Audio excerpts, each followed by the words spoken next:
access to that. Okay, so there was a significant investment in water data this session, including $4.4 million in staffing and contracting dollars for the development of groundwater budgets and basin studies.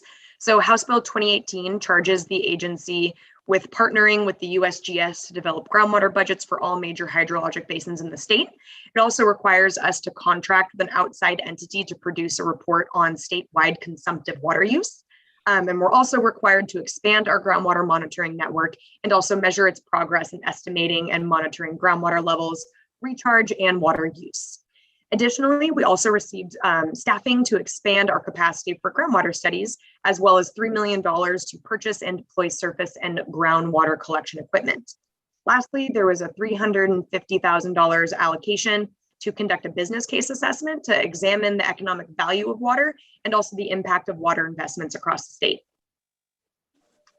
There was also a significant investment in water wells, primarily House Bill 2145, which sought to modernize many of our well construction standards and policies, with 5 goals in mind in this legislation. The first goal was to expand the department's resources to identify well deficiencies through technical well log reviews.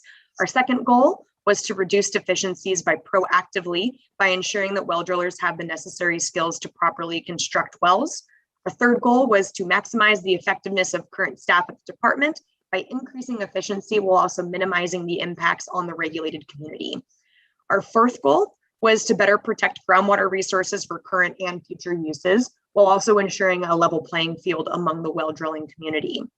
And our fifth and final goal was to help well owners whose domestic wells have been impacted by groundwater level declines, natural disasters such as wildfires, or who are lower to moderate income and need assistance in repairing and replacing their wells.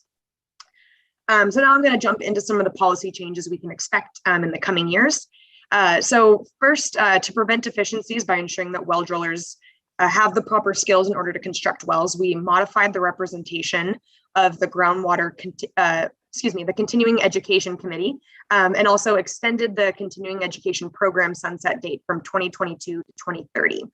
We also established some provisions around welding, some of which require completion of an arc welding training, professional certification, or proficiency test to obtain a new license. And we also added provisions that allow us to impose these requirements on an existing driller should a deficiency be found in one of their wells. We also sought for more timely identification and correction of deficiencies while also ensuring efficient well inspections. Some new policy changes include establishing timeframes for submittal of start cards, updates to the requirements on information on start cards, as well as well logs. And also that comes with an increase in the start card fee by $125. There will also be new notification requirements to the department that the day that work begins on a well, as well as notification for at least 4 hours prior to the seal placement of a well, the seal placement on a well, if the seal placement date is different than what is specified upon the start card. We're also going to be requiring electronic submission of start cards and well logs by July of 2024, unless that provision is otherwise waived. And lastly, there is a mandate, and the department has committed to conducting technical well log reviews for all well logs submitted within 120 days of receival. In the past, the department has not really had the resources to conduct this review. However, with the start card fee increase and some changes to the exempt use fee and map, which I will describe shortly, we are freeing up some existing staff resources and adding some staff to sort of help out with those reviews. So typically the exempt well use fee and map are submitted with the landowner. However, we are making changes to have well drillers now submit that fee and map along with the well log in order to help maximize existing staff resources, to free up some time to help move a staff member over to help out with those well log reviews. Our final goal, if y'all remember, is to provide assistance to well owners.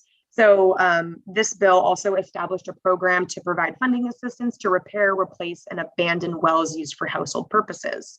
One other bit that I want to highlight for work done for water wells this session was House Bill 3092, which was a grant program that allocated $500,000 to domestic well remediation in the Harney Basin. We also received a large influx in grant dollars, which is exciting. Some of this funding includes implementing water project support for community engagement and providing funds for equitable water access and Indigenous water resiliency. There was also a large number of dollars invested in water infrastructure projects, including dam updates and fish passage upgrades as well. Our place-based planning program received $2.2 million to help the 4 pilot groups continue their work. And our water measurement cost share revolving fund also received an infusion of $1 million. There was a $500,000 grant awarded to Umatilla County for the purpose of implementing agreements for the Columbia River Umatilla Solutions Task Force, which is exciting. And the Harney Conservation Reserve Enhancement Program was also authorized, which included $500,000 in funding for the cost share of enrollment of those lands and a position to support the implementation of the CREP to ultimately incentivize voluntary non-use of groundwater in that basin. We also received $500,000 to engage Oregon Consensus to convene a work group to consider the development of a framework for state-supported regional water planning and management, which is really exciting. The department also received $3 million to support our fee-based programs during the 2021-2023 biennium, and also to provide facilitation for stakeholder engagement to develop a more sustainable long-term funding mechanism to support our fee-based programs. A few other highlights I just want to mention before I finish up. Other investments include roughly $1 million in information technology systems, as well as data and record system modernizations, which is really exciting. We also received some funding to help clear our protest backlog, as well as assistance for helping pay for some of our legal expenditures.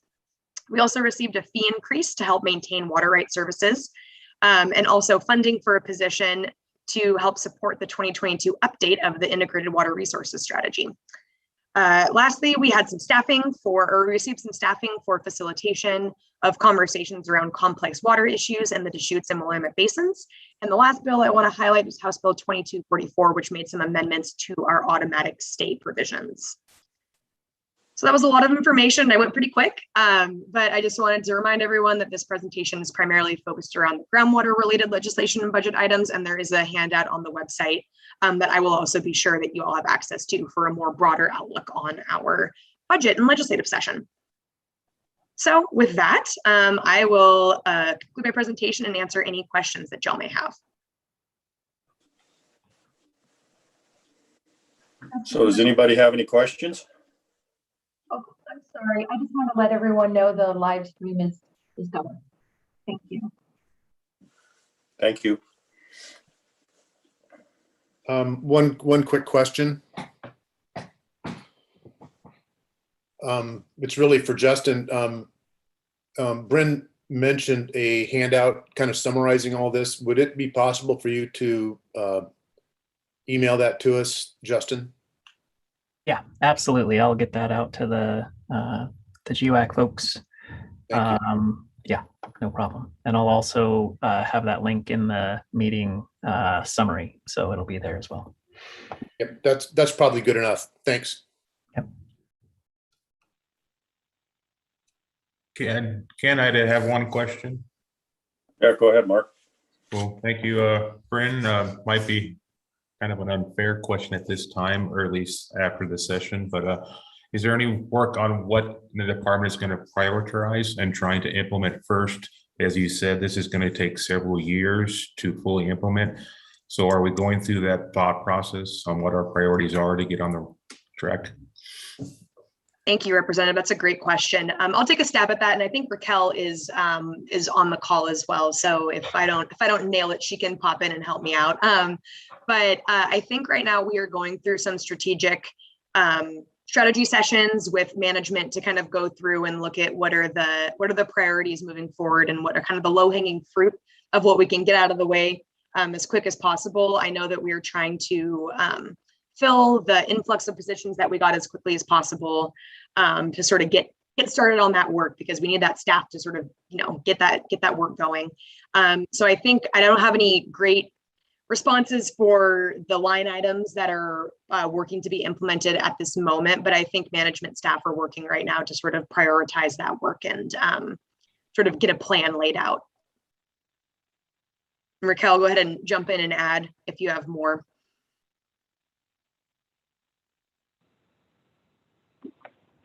Good morning. For the record, Risk Calrian, Sierra Policy Manager with the Oregon Water Resources Department. I think that Bryn is on point with her remarks. We have been looking at implementation from the standpoint of what are the deadlines in place. So we want to make sure that we're meeting those deadlines on implementation of legislation. What are areas that are going to take, that we need to start now because they're going to take, the full 2 years. And so while I would say that we have prioritization, it's really us getting organized on, what pieces need to move first because of the timing associated with them and the deadlines associated with them, which I guess I would say that means that we are working on a lot of various projects right now and trying to get those outlined in terms of the workflows associated with them. So I don't know that that gives you a clearer picture, Representative, but I think the short answer is there's a lot of the work being done on multiple projects because there are timeframes associated with many of those. Thanks, Raquel. Thanks, Bryn. So what would be a realistic expectation in order for us to have a timeline of the prioritization, how you plan on implementing something maybe a little less nebulous? And please call me Mark in this forum. I'm not a representative in this forum. I'm a groundwater irrigator, and I tried to change my name and I can't. So.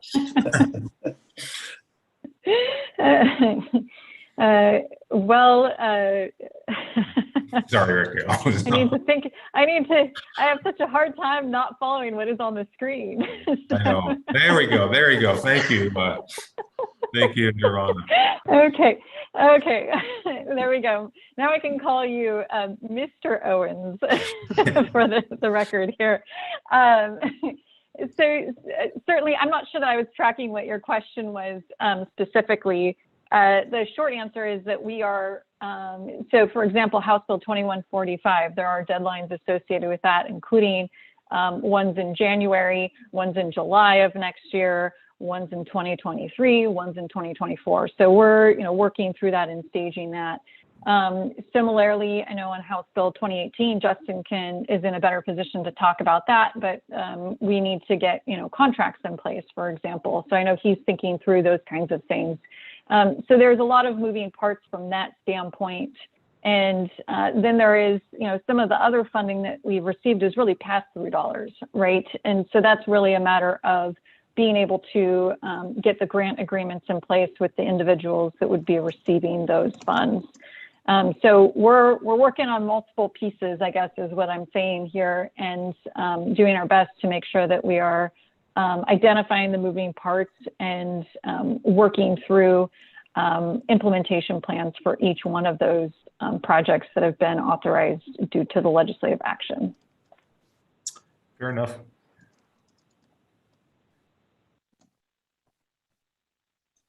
Any other questions?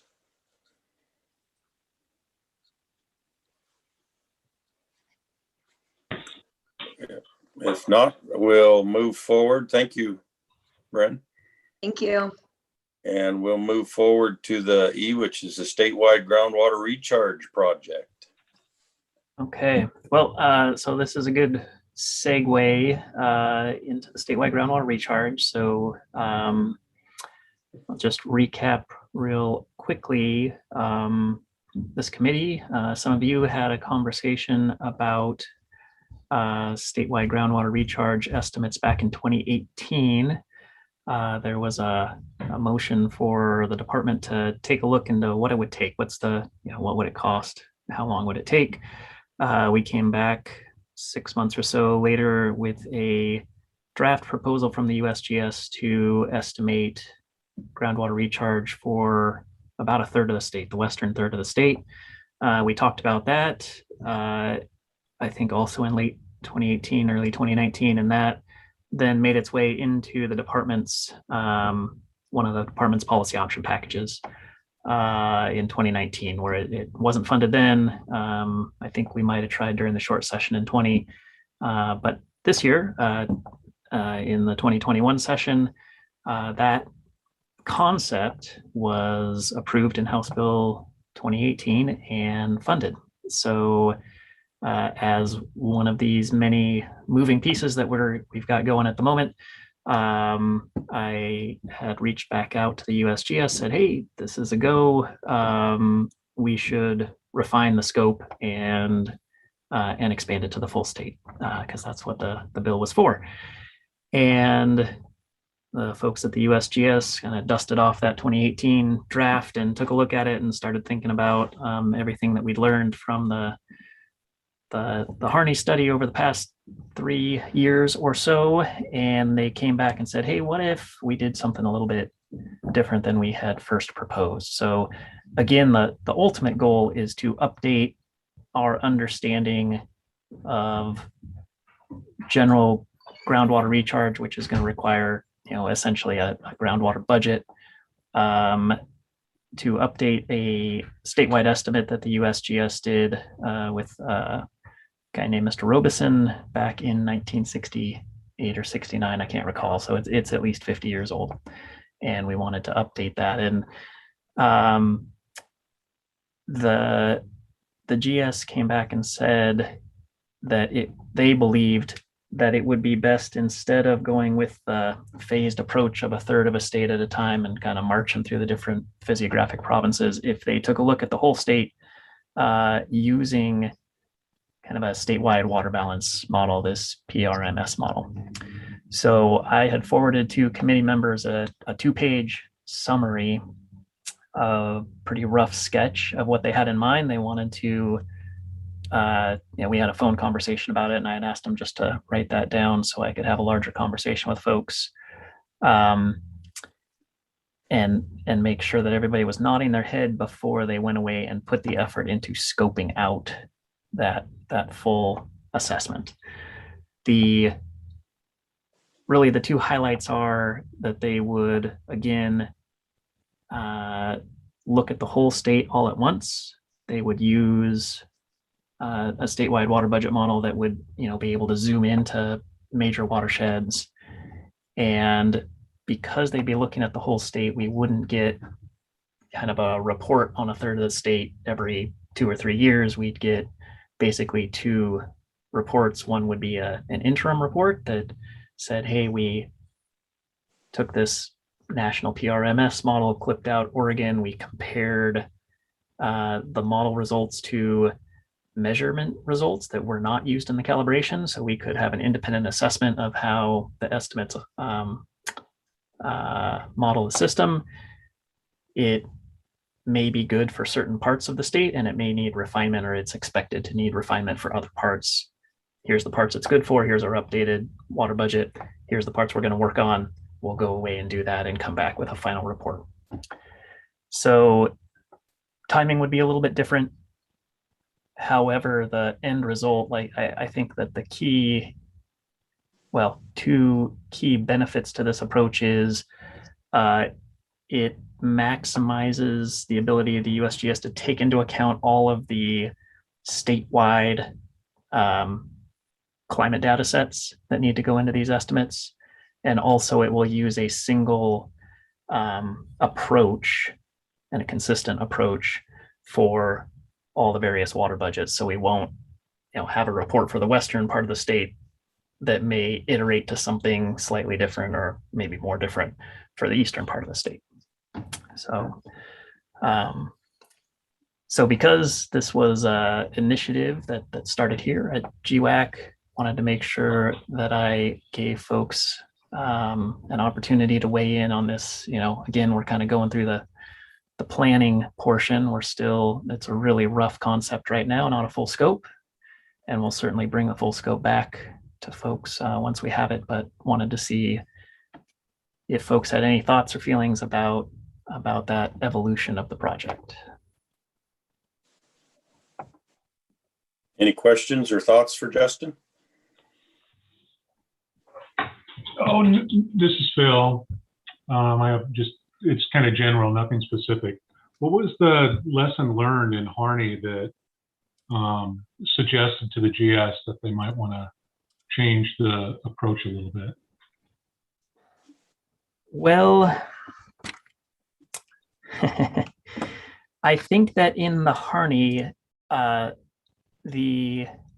so okay, I'm going to take a step back and recap. So as I've given plenty of updates in the Harney Basin, we have a cooperative study between the GS and the department to understand the full groundwater system as best we can. And we've done similar studies in the Deschutes, the Klamath, the Willamette. When we got to the Harney Basin, we were dealing with something fundamentally different in that we have an internally drained basin, and the groundwater surface water connection just wasn't as strong as it had been in our past assessments. And the evapotranspiration from phreatophytes and from all the irrigated fields just was and the uplands for that matter, was a bigger component of the water budget that we were trying to figure out. And so we did a lot more work on the water budget than we have in the past. And we pulled in a lot of, so I always use this jargony term, gridded data. So basically we have point data throughout the state. And in recent years, folks have taken the point data for precipitation at different points, or the SNOTEL data for different points, temperature, basically a bunch of climate inputs, and they have put a 30-meter grid over the state, and they've extrapolated from that point data to make a regular coverage of all these parameters for little squares in the state, again, based on our observations. And they really utilized all that to pull together the water budget, and we're happy with the outcome of that. And basically this PRMS model allows them to take all that existing work that's been done and integrate that into the estimates. So we go from Robeson's late 60s report, which was basically just looking at base flow and saying that, you know, the whole Bredehoft, it's the base flow it's the discharge for people that are familiar with that paper, saying, hey, under pre-development conditions, what's discharging to the streams is the same as what's infiltrating. It's in dynamic equilibrium. So there was basically a one parameter estimate of recharge. And I will admit that I haven't gone back and reread the 2018 report to know all the nuances of the change, but from what the GS was talking to me about, this PRMS approach is going to utilize as much available data that's been developed in the past 50 years as is possible. So it's taking more information into account to create those estimates. Okay, thanks. Marshall, did you have a question? Yeah, just actually a comment and then a question. I read both the 2018 and report and the two-pager last night, and I think Justin kind of hit the nail on the head a little bit for your question, Phil. The 2018 proposal was a little bit open-ended with regard to the actual model they were going to use and the approach. Oh. And it seems like now they've really focused in on what they call PRMS, which is a precipitation runoff modeling system, which is basically a big computerized water and energy balance model. And I think the reason they're doing that, and just so you know, I'm retired from those guys. I have no skin in the game here, and no particular, I'm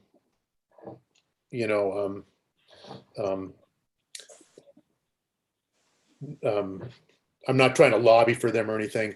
But the thing I was going to say is that the PRMS model, there's been a group nationally that's been working to pull together not just the meteorological data, but, you know, vegetation, evapotranspiration, all these important key components of water budgets. And so it's going to be, I'm pretty sure their thinking is it's going to be pretty efficient to access these data sets that are already created as a starting place. And the other thing with PRMS is that there are all kinds of utilities, or just, you can imagine, kind of software applications that allow you to access and compile this data. So I think it's going to be pretty, it makes sense, the approach that they're talking about. The other thing is that, well, let's see, I forgot what I was going to say. One more thought, I guess, that I guess is kind of a question or a comment to Justin and the department. As they're fleshing this out, one of the things that I noticed in the original proposal with the deliverables was that the main deliverables were a model and a report. And it seems to me what's missing there are information products that are going to be useful to the general public and to water users. And I would propose that you guys might want to consider including development of fact sheets or maybe basin scale maps, just some little publication or that can go out and be useful to the general public without saying, here, read this 200-page report, or, you know, something accessible so the general public and the people that are really kind of affected by this work can access. The other thing, the word basin scale is used a lot in both of these documents, and I think that needs to kind of be defined and specified. Are we going down to certain HUC levels? You know, I mean, the models are all going to be, like you say, to probably a 30-meter grid or something, or a 1-kilometer grid, but the discussion and the information products are going to kind of focus on little usable pieces of real estate, and then that's where the term basin scale comes in. So that, I think that needs to be kind of specified. Anyway, that's probably more than you guys wanted to hear, but thanks. No, thanks for that. So work backwards. Agreed, we should specify that. I think that it's still a little unknown exactly how the GS is going to go about breaking it up, but regardless, it will be no smaller than the units that Robeson used, so we can compare back and forth. But there might be kind of smaller subcomponents that are broken up in the newer product. And regarding the fact sheets, yeah, certainly we need to do that. And I haven't noted yet that House Bill 2018 included funding and position authority for 3 public outreach folks. And originally we were thinking that would be for the thirds of the state, and it probably still will be.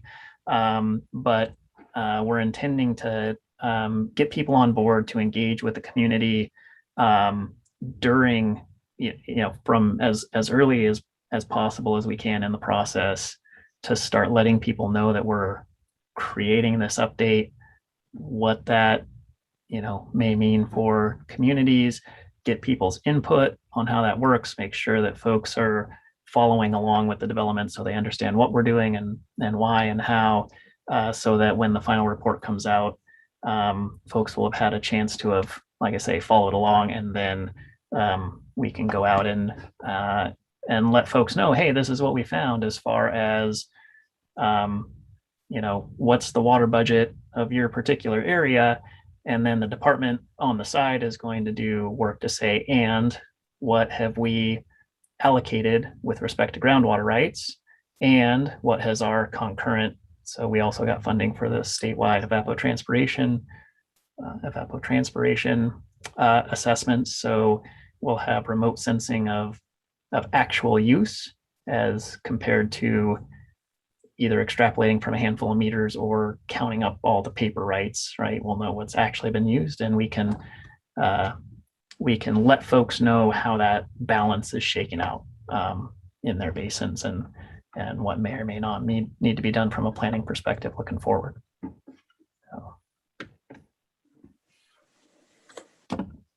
Any other questions for Justin?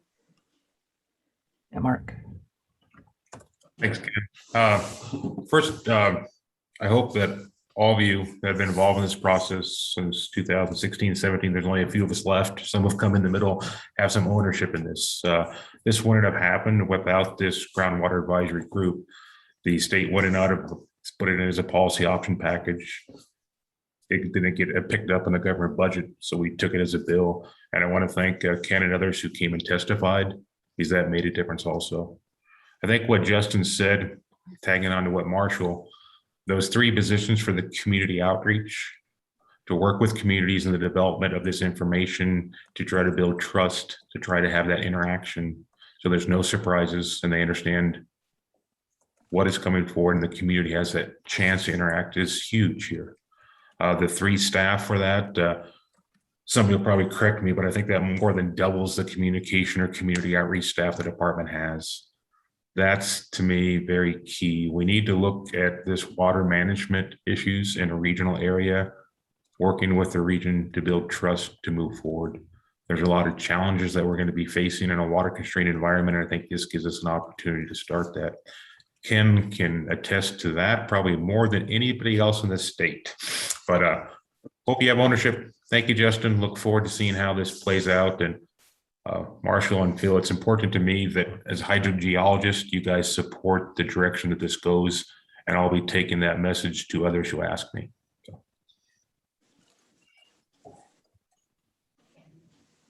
Sounds good, Mark. Thanks. Any other questions or comments?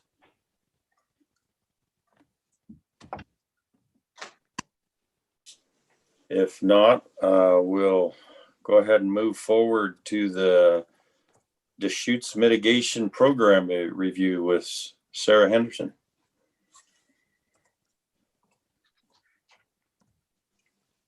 You're muted, Sarah. Hi. Oh, that's better. Okay, let me share my screen with you. Maybe.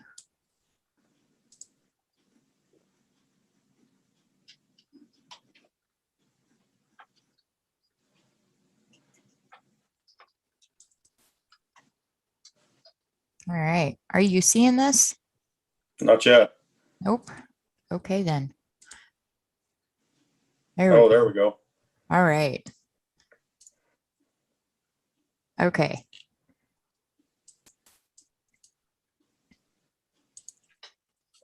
I'm also going to stop the video. It helps a little bit sometimes. So I'm Sarah Henderson, and I work for the Water Resources Department, Flow Restoration Program Coordinator, and I also work and run the groundwater, the Deschutes Basin Groundwater Mitigation Program.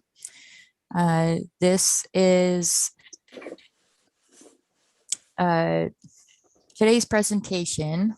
Let me see if I can, okay, here we go. Today's presentation will include brief information on the Deschutes Groundwater Mitigation Program, the goals of the program, the elements and the rules, the reporting requirements, and the concerns brought forth during the initial review. We will also have time for a few questions after the presentation. To produce the 5-year report and review the program, the department must do an internal review, meaning that all sections involved in the program, groundwater, hydrographics, field staff, and others, review and determine whether we are meeting our goals, what can be improved, what needs further discussion, and then we draft the report and then request feedback from external stakeholders, tribes, other state agencies, etc. Present to the commission, and then report to the legislature. We received 9 written comments that address several issues that will be briefly discussed during this presentation. Taken all together, in our perspective, the program has been meeting the goals of the program, but as discussed in the report, we know that improvements can be made. We will talk later about some specific areas where the department is contemplating work could be done to improve the mitigation program. And so today, we're going to start out by giving you just the basic background on the Deschutes Groundwater Mitigation Program. You probably all have heard this before, but this will get us started. In 1993, the U.S. Geological Survey initiated the Deschutes Basin Groundwater Study, and the Oregon Water Resources Department cooperated with that effort. In 1998, the conclusion showed a direct hydraulic connection between groundwater and surface water within the study area. This meant, oh man, you know, I'm just gonna do this. Sorry, I messed up a little bit. So this meant groundwater use within the study area had the potential for substantial interference with surface water, which meant that use of the groundwater can be shown to have a direct impact on a nearby surface water source and would measurably reduce the scenic waterway flows, which means that the new groundwater use would individually or cumulatively reduce the surface water flows within the scenic waterway. Because of this direct connection and the fact that no surface water was available for new appropriations, the department was unable to issue any new groundwater permits within the Deschutes groundwater study area. So on September 13, 2002, the Water Resources Commission adopted the Deschutes Basin Groundwater Mitigation Rules in Division 505 and the Deschutes Basin Mitigation Bank and Mitigation Credit Rules in Division 521. The development of the mitigation program created a pathway for new groundwater permits within the study area to be issued with mitigation.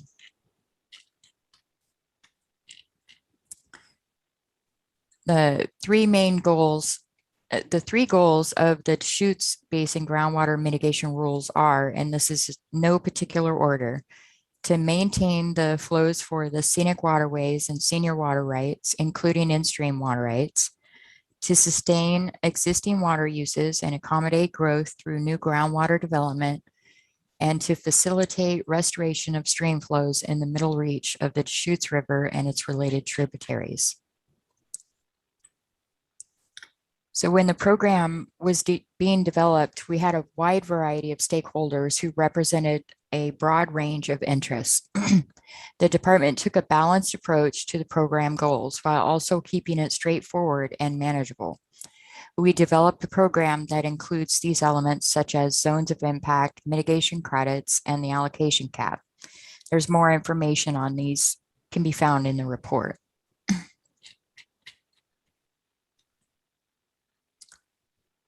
The mitigation program rules require the department to report annually and every 5 years for the administrative reporting and every 5 years for legislative reporting. This is the year we have combined the two 5-year reports for improved efficiency.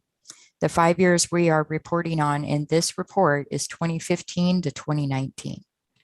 And this here is a list of the legislative reporting requirements. And the administrative rule reporting requirements are listed here. We also consult with ODFW, State Parks and Rec, the Department of Environmental Quality, and Division of State Lands, which is also a requirement in our rule. And again, more information is included in the report on every one of these requirements.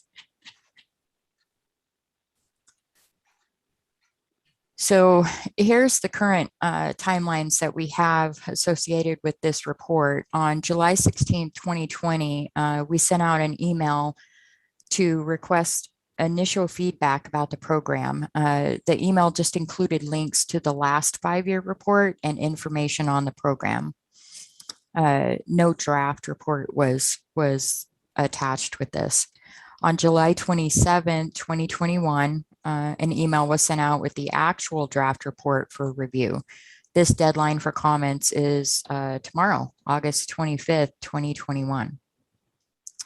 The month of September, we will incorporate the comments or feedback that we receive into the draft report, and then another internal review will happen, and then possible present to the commission in November and then deliver the report to the Legislative Assembly in December.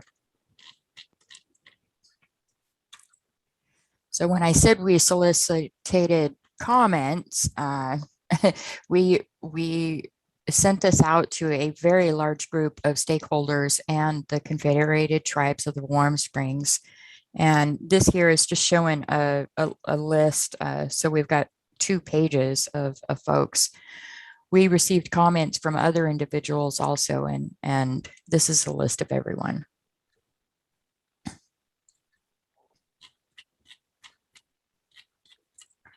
All right, so the goal is to mitigate the impacts of additional permitted groundwater development on scenic waterways and senior water rights, including in-stream water rights. Based on the results of the evaluation, the department has determined that the program is working as intended. Although the program is working, the department also recognizes that there are improvements that can be made. Right now, the department is prioritizing the following 2 areas: examining impacts to springs and spring complexes, and requiring mitigation for undeveloped portions of the permits that were issued prior to the program. At this time, we do not have sufficient capacity to do more. We received 9 written comments from the initial email that went out on July 16, 2020, without the draft report. The common major themes relate to the items listed here. These comments are included in the report, and a response from WRD is included as well. I'll go over a few of these in brief detail.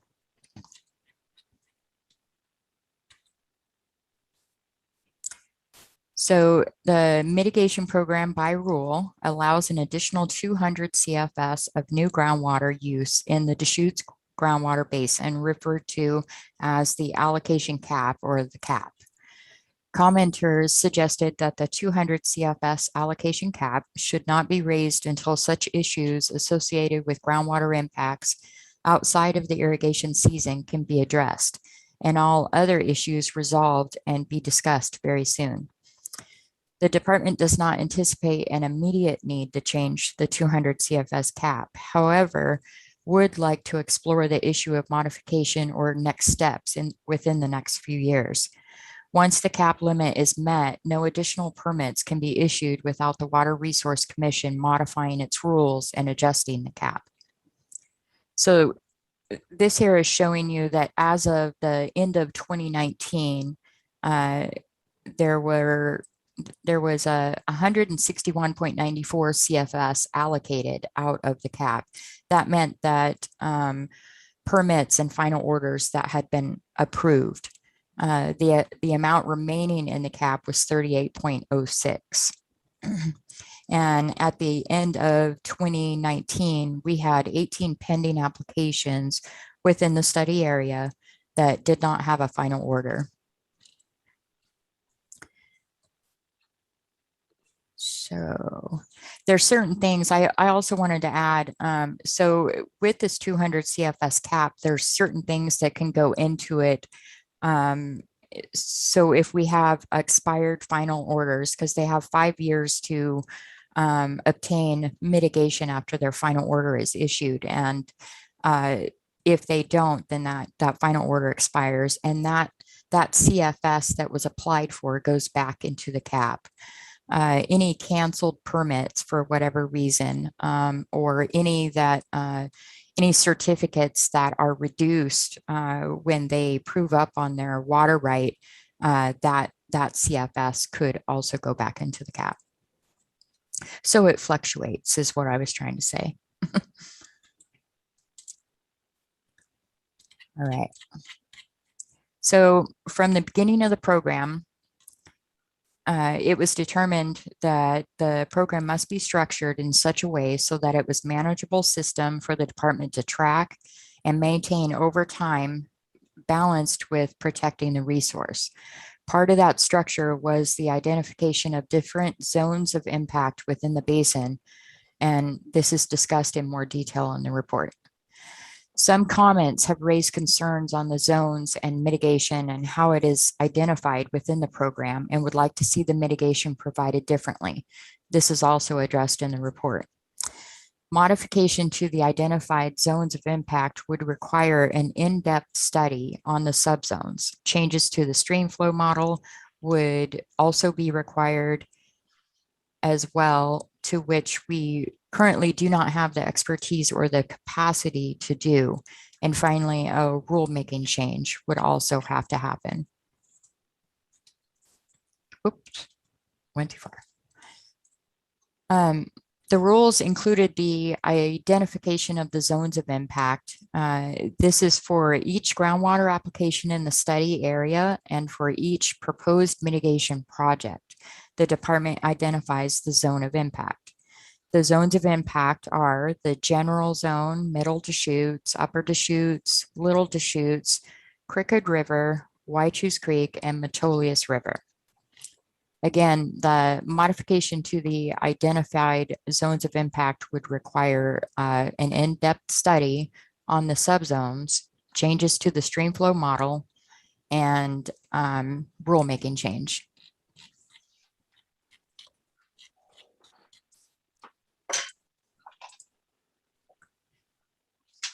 So we received comments on climate change and water accounting. So a key component of the program is to assess whether the established in-stream requirements, meaning the scenic waterway flows and senior in-stream water rights, continue to be met on at least an equivalent or more frequent basis as compared to the representative base period flows. To monitor and account for the impact of new groundwater permits and mitigation projects, the department developed a Streamflow modeling program. The model was constructed using a base period of flows from 1966 to 1995 at selected gauging stations around the basin. The model applies the effect of the estimated hydraulic impact of mitigation credits, projects. This includes projects, transfers, in-stream transfers, in-stream leases, and then debits the new groundwater applications to this historical flow data. The model does not account for other activities affecting streamflow outside the mitigation program, such as other canal piping, lining that involve conserved water projects, in-stream transfers, riparian enhancement activities completed for restoration purposes only, or water management changes such as those related to the higher winter releases designed to protect the ESA listed spotted frog. Most of the mitigation projects are protecting water in stream during the irrigation season by transferring a surface water irrigation right to in stream, basically April through October. It is assumed that impacts from the additional permitted groundwater development are distributed evenly throughout the year. Therefore, when the model is updated with the debits, which are year-round, and the credits, which is the irrigation season, we show decreases during the winter. One reason is the model relies on the base period and not the current stream flows. It does not reflect current reservoir operations or climate change or canal piping, etc. Again, the Deschutes mitigation program is structured in such a way so that it was manageable to maintain and protect the resource.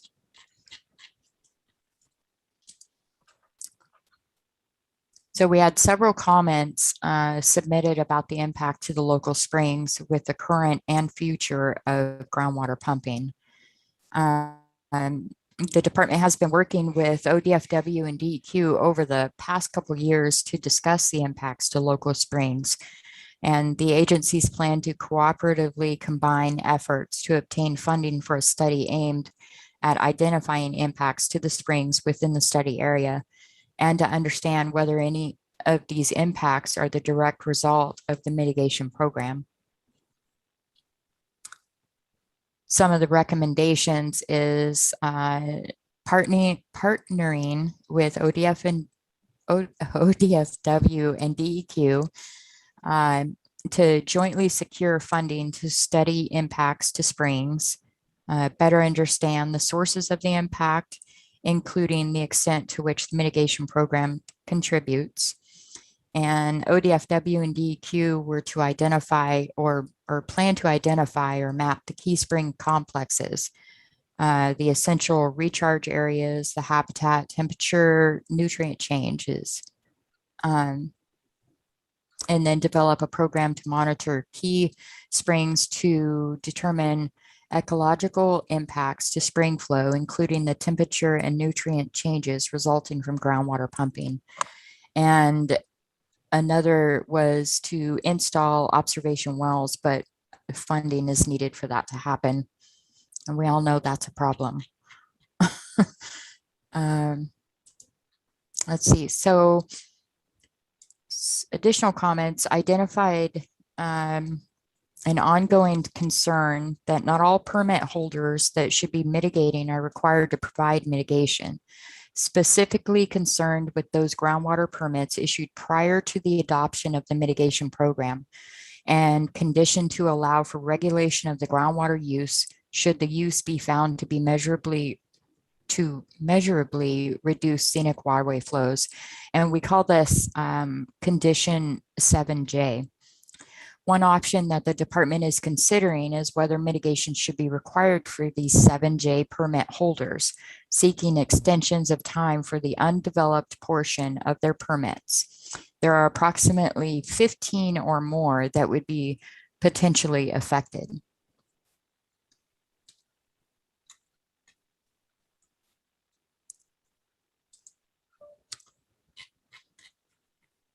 So we did receive comments about the exempt wells not requiring mitigation, and the way the rules are currently written, exempt wells are outside the scope of the program. So that would, that's as far as we went with that.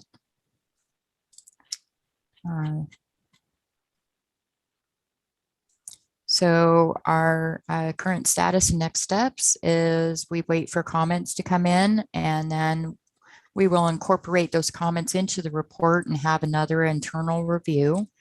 We plan to deliver the report to the commission in November and legislature in December. And again, we want to reiterate that, you know, the current capacity to implement program improvements is limited to the two priority areas that we spoke of. And hopefully the new position in the director's office that's to work on complex issues in the Deschutes Basin may include the mitigation program, hopefully. We're not sure about that yet, though. And I think that is it. And I'll turn back on my camera and try to stop share my screen. All right. So do we have any questions for Sarah or comments? Marshall?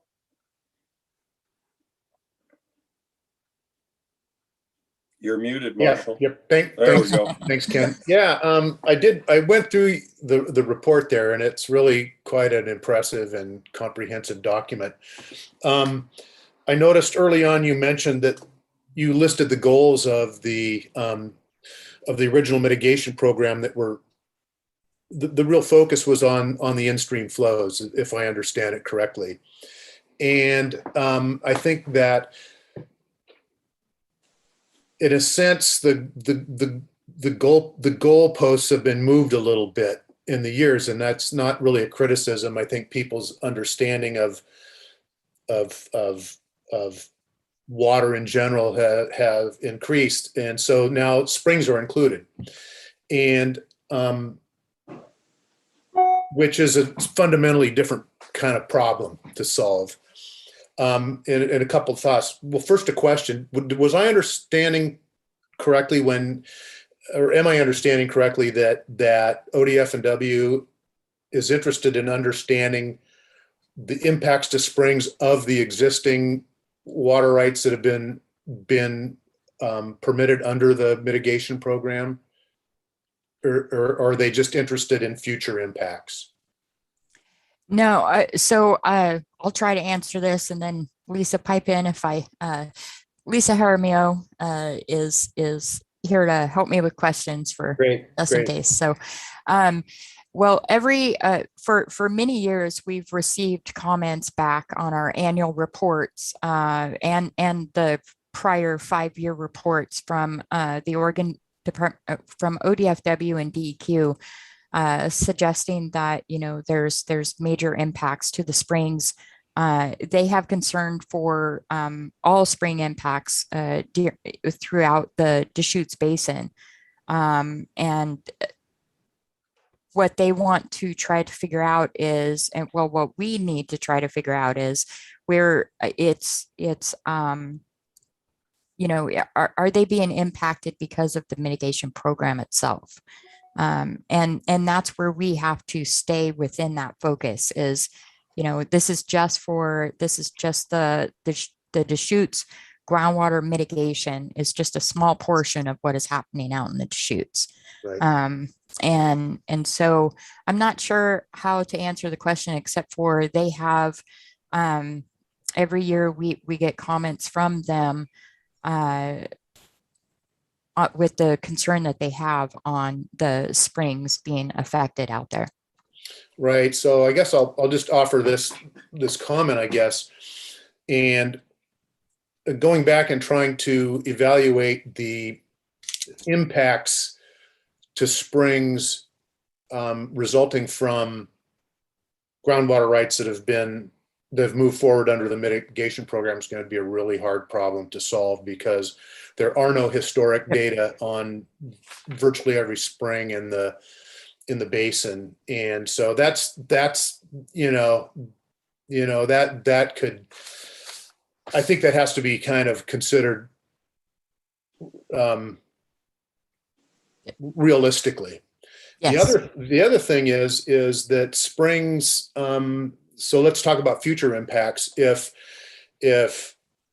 And I mean, I'm not downplaying the importance of these concerns. I'm just trying to understand how the mitigation program fits in with this.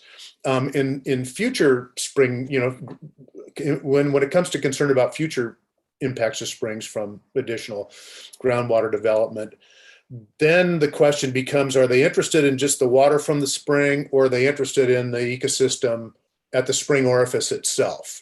Because that's a thing, the groundwater dependent ecosystems and the species that are right associated with that discharge. And that seems to be an impact that really you can't really mitigate for, unless you're going to find another well that equally influences that spring and buy that water right. So that's a really hard, you can identify those impacts, but deciding how you're going to, allow that water right to move forward and mitigate for it is something that I wouldn't know how to do. So where I'm leading with all this is, when trying to understand the effects to springs from groundwater pumping in the Deschutes Basin, is the mitigation program really the appropriate tool? And has any thought been given to, we really need to handle the spring interference problem separately from the mitigation program, because the mitigation program was designed for a fundamentally different purpose. And this is not a particularly easy add-on. And anyway, that's just a thought for you guys and for Justin to ponder, because it's a really hard problem and without an easy solution. But I'm not downplaying its importance, but I'm just wondering if you guys are biting off more than you want. Go ahead, Lisa. Yeah, sorry, I forgot how to raise my hand in Zoom. Yeah, I think you're absolutely right, Marshall. We've got a narrow focus in the groundwater mitigation program, and there are a lot broader issues that people are wanting to consider. And so our interest in looking at impacts to springs was, to try and say, well, this may be a result of the mitigation program, but there's also all of these other things that contribute, and it's likely handled at a broader scale outside of the mitigation program. Yeah, thank you. Any other comments or questions? Mark? Thanks, Ken. And I should have read the report, so I haven't.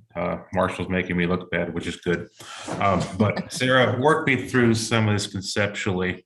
So the goal is to return so much water to in-stream. So if I'm an in-stream water user, I have to probably part of some sort of goal, want to put some back in-stream. In order to compensate that in-stream use or putting back in-stream, I can pump from the ground. Is that correct? So I apologize for not giving like the procedures for the groundwater mitigation program. I didn't know exactly, how much everybody knew about the actual program itself. So I'll just kind of give you a rundown of what happens. A new groundwater use, a new groundwater user, you go out there and you try to, you apply for a groundwater right. In order to get that groundwater right approved, you're going to have to put water bucket for bucket in stream. And to do that, it would be permanently, it would be a permanent in-stream transfer application. And it also has to be within the same zone. So if you're pulling from, the Deschutes, the upper Deschutes zone, you're going to have to put water in stream in the upper Deschutes zone. So does that kind of answer your question? So, I mean, anybody can apply for an in-stream transfer and put water, protect water in stream voluntarily anytime you want, whether you're creating mitigation or not.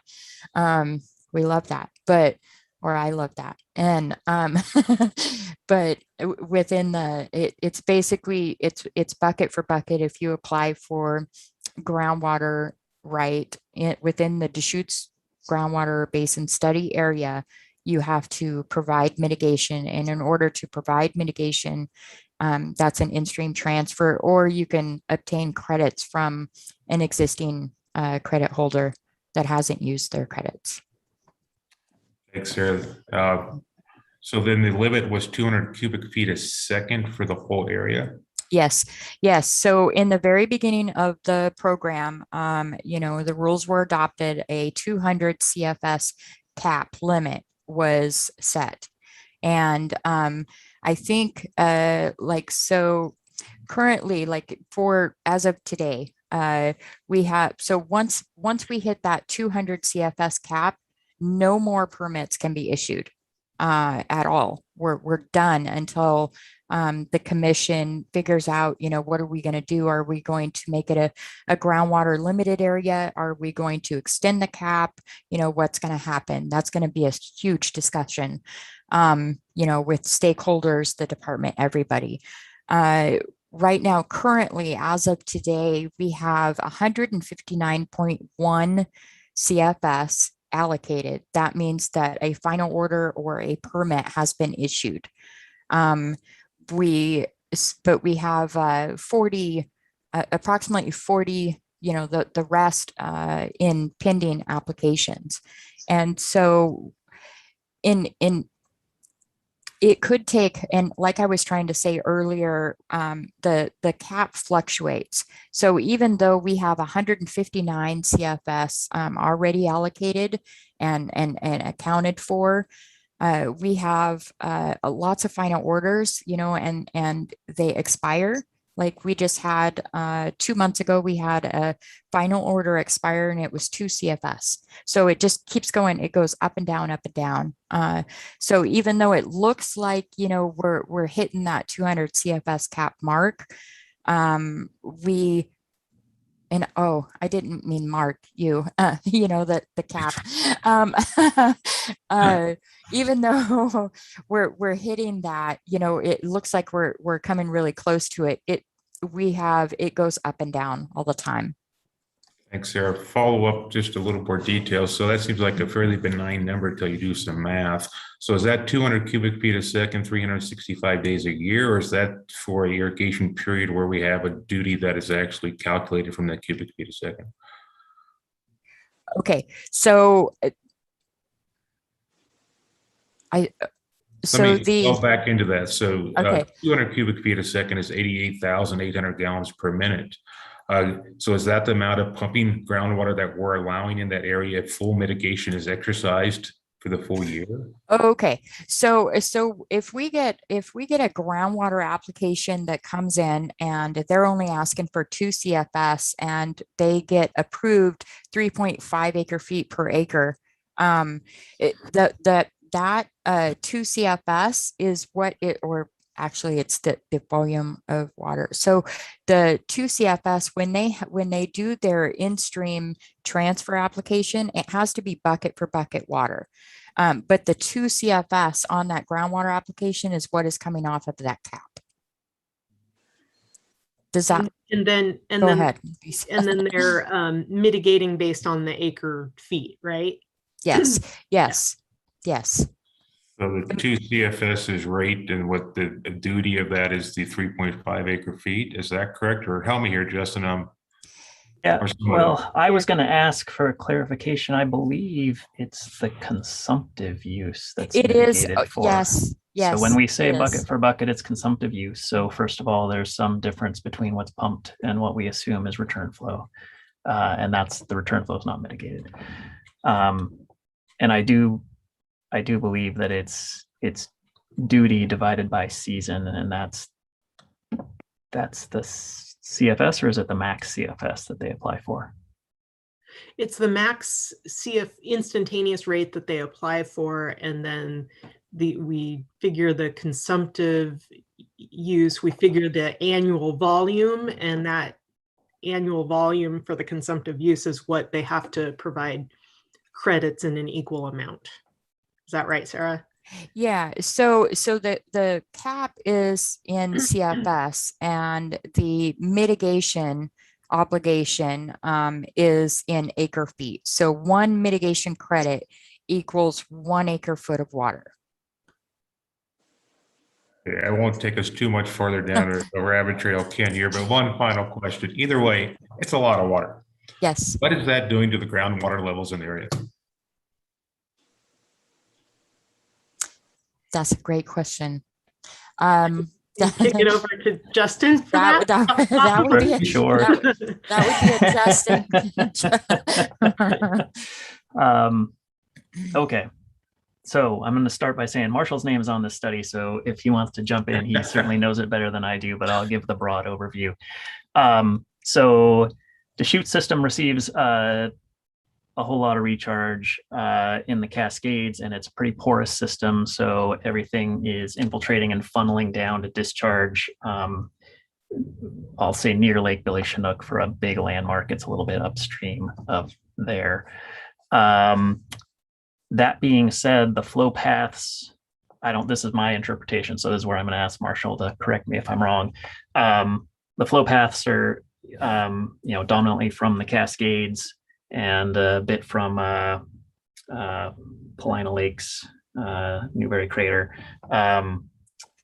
toward the north.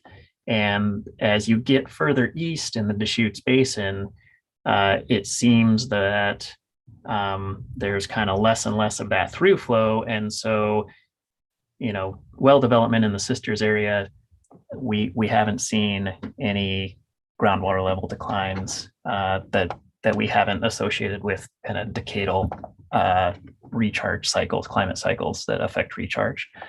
But as you get further over toward the eastern side of Bend, Redmond area, we have seen some declining water levels in that area. So it's not evenly distributed around the basin, but there do seem to be areas where we're seeing some declines. Those have been on the order of about a foot a year for the past 30 years or so. So, and we are looking closer at that.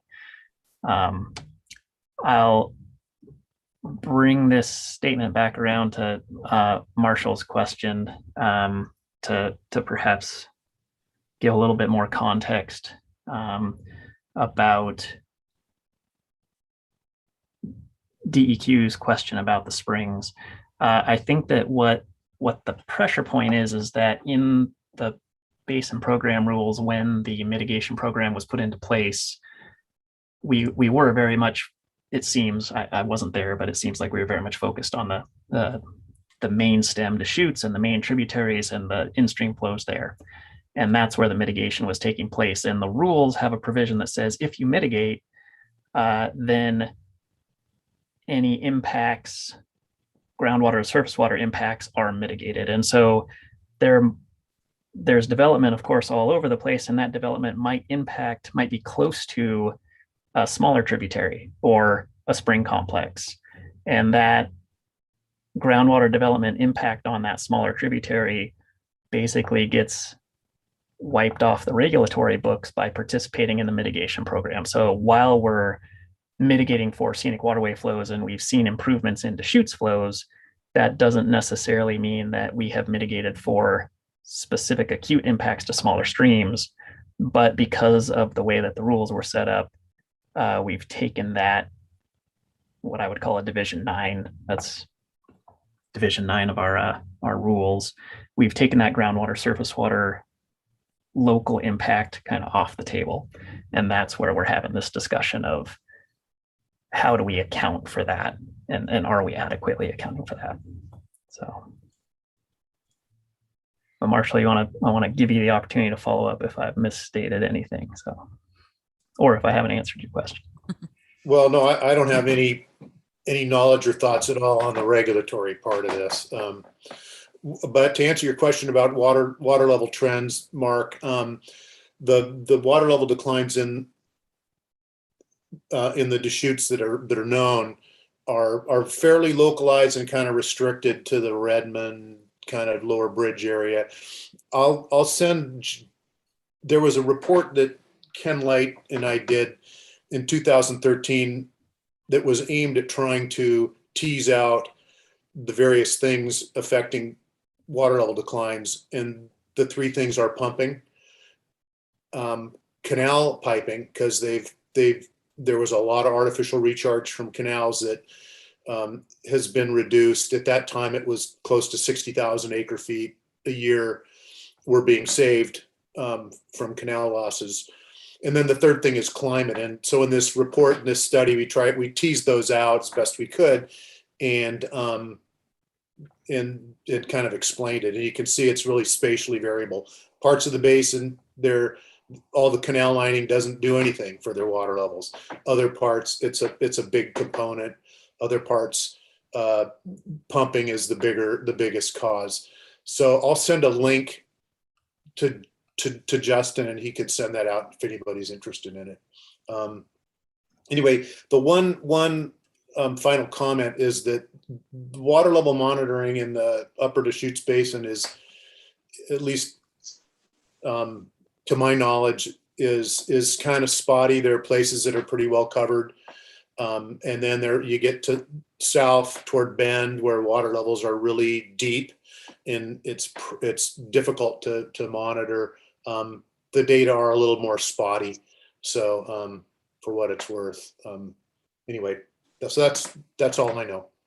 Thanks, Marshall. Thanks, Justin and Sarah and Lisa. I mean, my just cautionary tale, because we're here to talk about groundwater, is everybody knows it, but there's no free water anymore. When you start taking one water and replacing it with another water, there's unintended consequences. There are going to be consequences. It's a water balance. So as a groundwater, I'd be real curious on the future impact of what the mitigation program would have on groundwater levels. So thanks. Thank you. Yep. Any other questions or comments?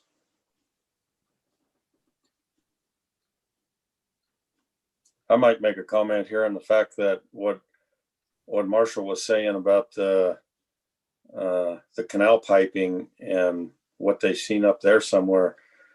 We have seen that there here in the Klamath Basin, in the fact that where we don't have the surface water flowing this year, we've had a huge amount of house wells that they're having issues with. Mm. And so it starts showing you how important, especially in these basins like that, and mainly it's in that Henley, Merrill, Malin area. It's so important for that surface water to be flowing, even if it is just irrigation ditches. So, okay, if there's no other questions or comments. Well, thank you for having us. Yes, thank you. Thank you very much. Have a good day. We will move on to the next, which is the groundwater critical area review. Okay.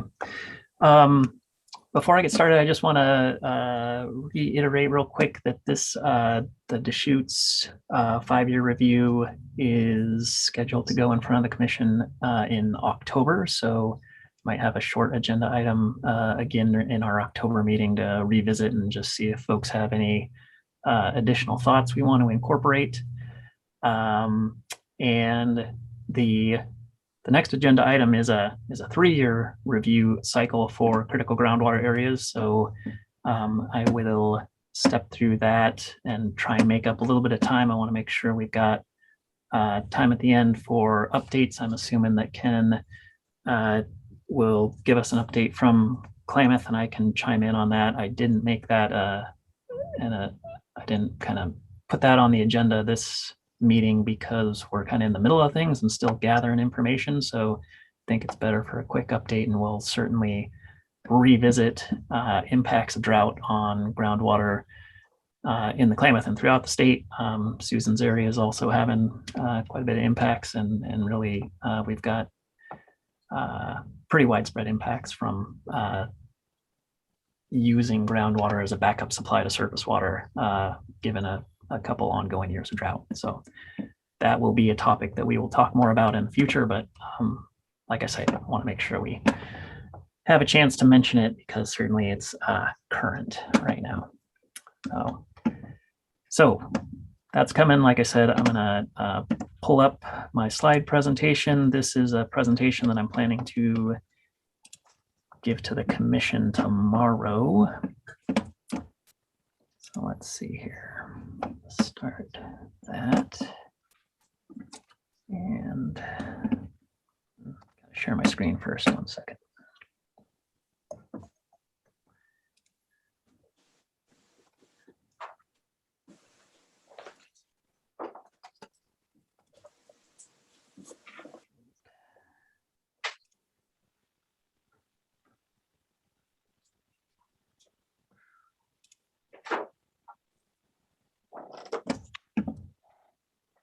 And then I believe I need to do this, and then you can see the slides without the presenter's notes, right? Okay, perfect. Getting some nods. All right. So again, this is a mandated in statute 3-year review of our critical groundwater areas. I've got kind of 2 chunks of slides. First set is just talking real briefly about groundwater administrative areas in general and how critical groundwater areas play into that. And then I've got 3 examples in the slides of critical groundwater areas and how they've responded to designation, from which I'll draw some general conclusions. I'll note that all 7 of the state's critical groundwater areas are addressed in the staff report to the commission. Forwarded a link to that to all the committee members. So that's available, and I'm happy to answer questions about anything in there toward the end.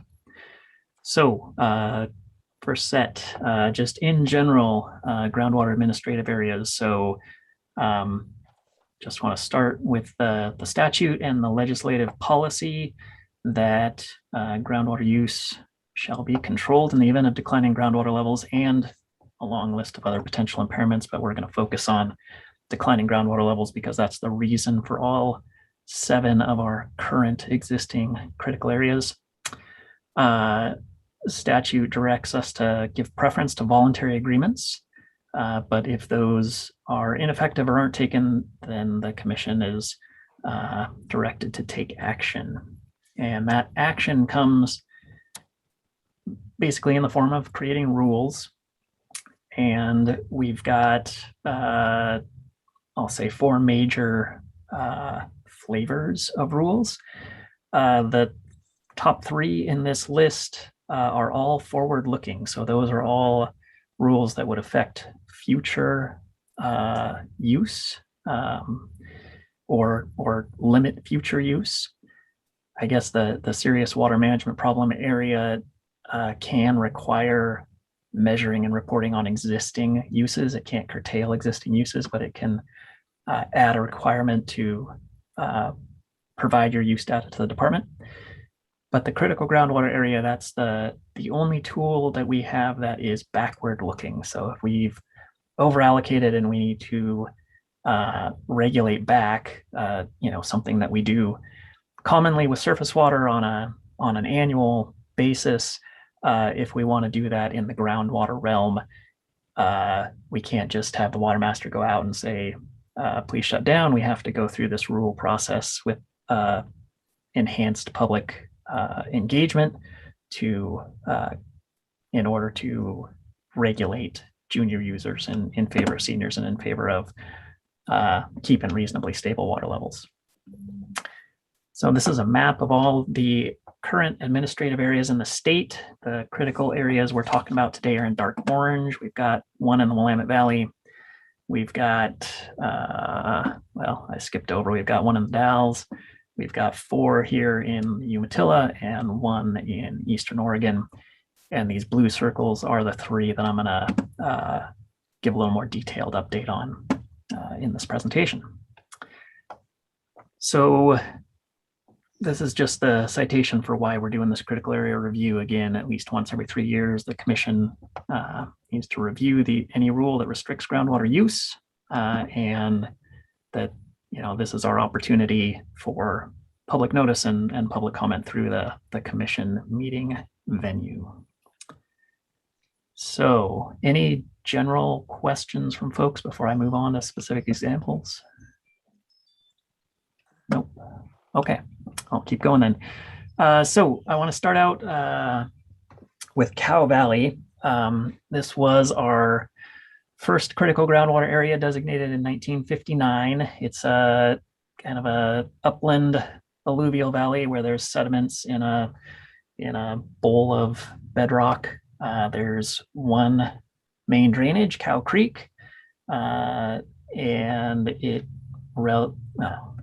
seldom flows through the entire valley, so it goes dry seasonally. Development was there for irrigation first, and just a couple of years after the first permits were issued in the 50s, declining groundwater levels were noted and a critical groundwater area was established. Since that time, we've seen kind of an interesting distribution of water levels where they dropped, they rose again in the 80s, and then they've been dropping since that time. And if we overlay that with our reported pumping for the area, we can see that when pumping ramped up, the water levels fell, and as pumping, these red bars decreased. And I think they decreased because this was a generally wet period in time, so they didn't need as much groundwater. Water levels rebounded a bit, but in the last couple decades, pumping's gone up, and again, water levels have dropped off. So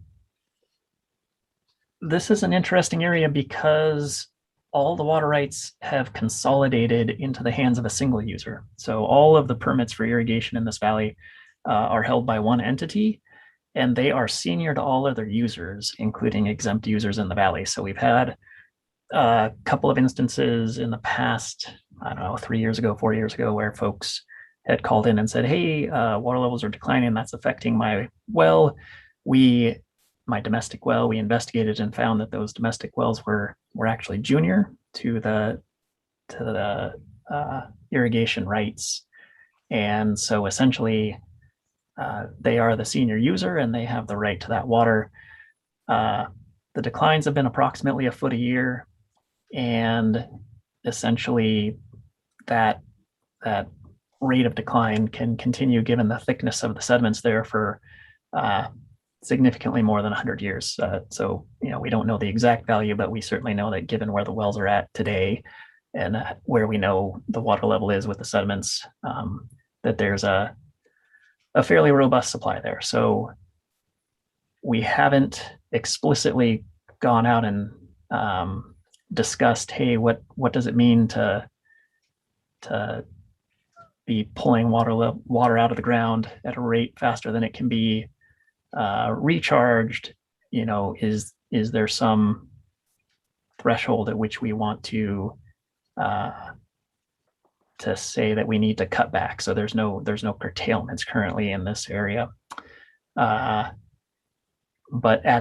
given the current status, it is not our highest priority to go in and hold a public process and talk to folks. And also, given the fact that it's all one user, the impacted community is relatively small. I should say all one senior user.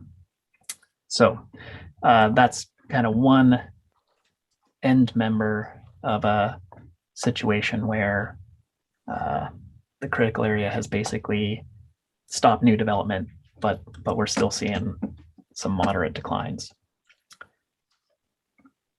Next example is going to be moving over to the Willamette Valley, the Cooper Bull Mountain critical groundwater area. This is an upland area where faults have raised the Columbia River basalt. I shouldn't say basement rock, but it's generally buried in the valley, except for where faults thrusted upward. It was a target for pretty intense municipal development in the mid-50s, and that quickly again resulted in water level declines and a critical groundwater area established in the early 70s. The critical area curtailed use of the three largest municipal users that were pumping water at the time. Water levels responded to that by coming up 30, 40 feet within a relatively short amount of time, but they didn't recover to historic levels. And then given a little bit more time, the cities were continuing to want to grow and figured that this wasn't their best long-term supply of water. So they started looking to interties to surface water systems. Some looked to the Tualatin Valley, some looked to City of Portland's Bull Run supply, and that further reduction in use then resulted in further recovery. Had a little period of aggregate mining here that resulted in some dewatering, and then relatively stable until about 2008. TBWD, Tualatin Valley Water District, started up their aquifer storage and recovery project, and at least in some areas of the valley, or excuse me, of the Cooper Bull Mountain uplands, that has raised water levels up beyond at least what our first reference point was, and actually brought up artesian pressures above surface to the point where some nearby domestic wells had to be retrofitted with caps to keep them from spurting water during the winter recharge. So they put water into the ground, they take it back out in the summer to meet their peak demands, and that process has been going on for a good number of years now and operating pretty successfully. I don't want to spend too much time on this table. This basically just is here to show that during the assessment process that led up to the critical groundwater area designation, the department determined that the estimated sustainable yield of some value that I don't have written down here, but should, and essentially the water rights we had issued to the three largest municipal providers was about 3 times what we thought the sustainable yield was. The actual use in 1970, before there were any curtailments, was only about 1.3 times what we thought the sustainable use was. The restrictions cut the municipalities back to about 85% of the estimated sustainable yield. And then again, over time, that use has gone down to essentially zero native groundwater, given that the municipalities have moved to other surface water alternatives. And currently, between all three of these entities all have ASR projects operating, and they're kind of annually putting in an additional 83% of the estimated recharge to the aquifer and pulling that back out again on an annual basis. So the takeaway here is that there's still authorized water rights far in excess of the sustainable yield, but they're largely unused. Again, these alternate surface water supplies have been developed by the large users, and that's led to significant recovery in this case. And then ASR projects have continued to restore winter water levels to artesian conditions. So a success story in the Cooper Bull Mountain area. Last example is going to be a few sub areas in the Butter Creek critical groundwater area. Again, this is in the Umatilla Basin, Pendleton being here, Hermiston here. In these areas, again, this is mostly agricultural development, development of Columbia River basalt, again, same rock type as Cooper Bull Mountain. There used to be a number of artesian flowing wells in the area, and water levels fell pretty rapidly by hundreds of feet in some cases before critical areas were established. And essentially, in many of these sub areas, we've gone from a steep decline to a not so steep decline. So while these critical areas were being developed, department did its best with the data available at the time to estimate what we termed a sustainable annual yield.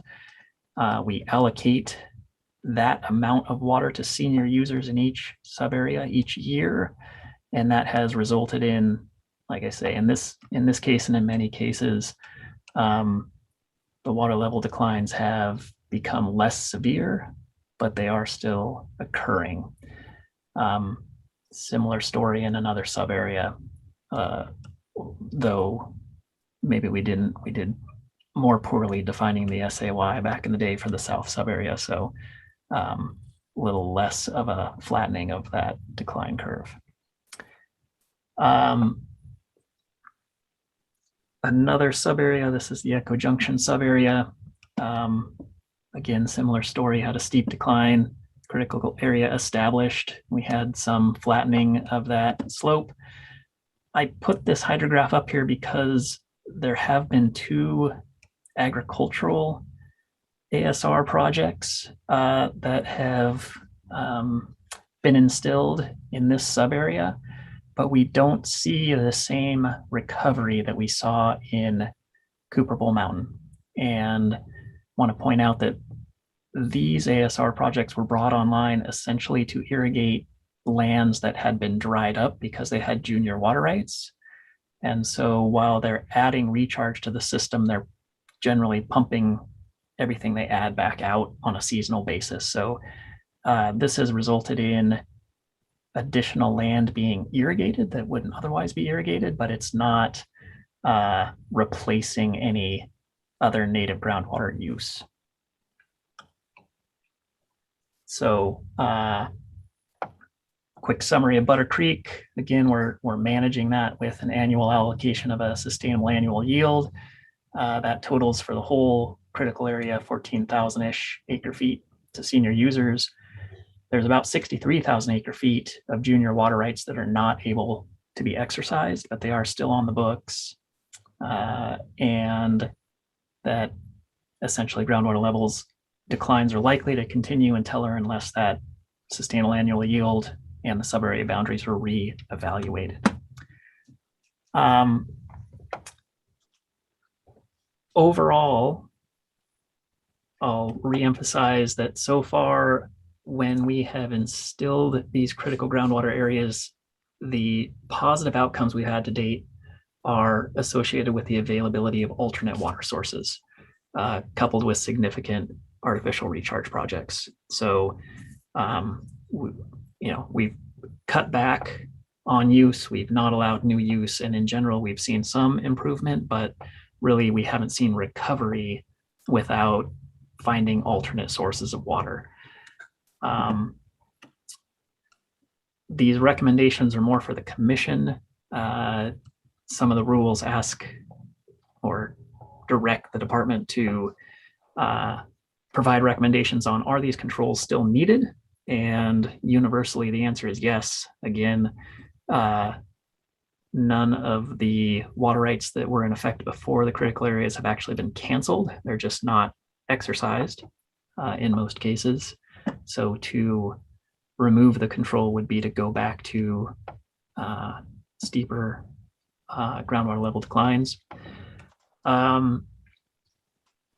We've got a recommendation here to reevaluate the controls in areas where water levels continue to decline and as resources allow. So certainly in the past, we have made an active decision, even though we know that we're falling short on some of these critical groundwater areas, to put our staff resources into areas that have no controls before we go back and reevaluate controls in these areas. So we've focused on the Harney Basin, have done some work in the Klamath, and done the work in the Deschutes that we heard about earlier before we've gone back and revisited, especially these critical areas in the Umatilla Basin.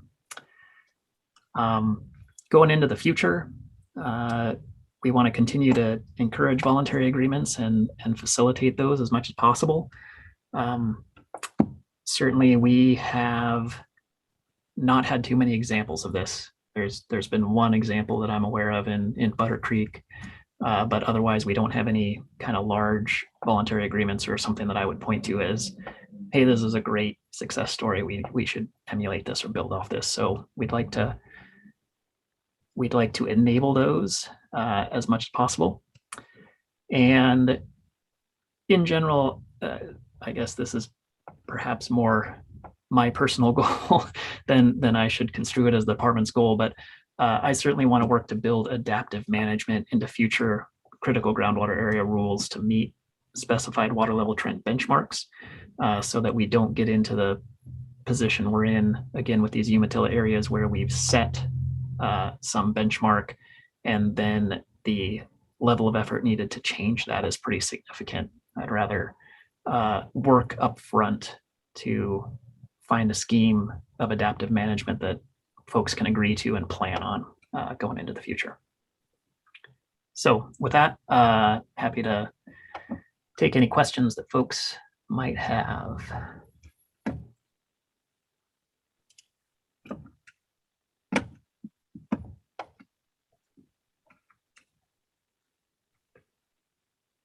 So, Justin, I got a question for you. I'm just curious. So up in that, I think it's Butter Creek one, where are they finding the water then to recharge the aquifer? Well, I see. Yeah, for the two agricultural ASR projects, they actually take the freshet, the spring high water out of Butter Creek. During some years, it's not an every year situation, but when Butter Creek runs high, they'll divert it essentially to flood their fields. There's a thin veneer of sediment on top of the basalt, so they'll let that surface water infiltrate. They'll pick it up in some, I don't know, large pipe infiltration gallery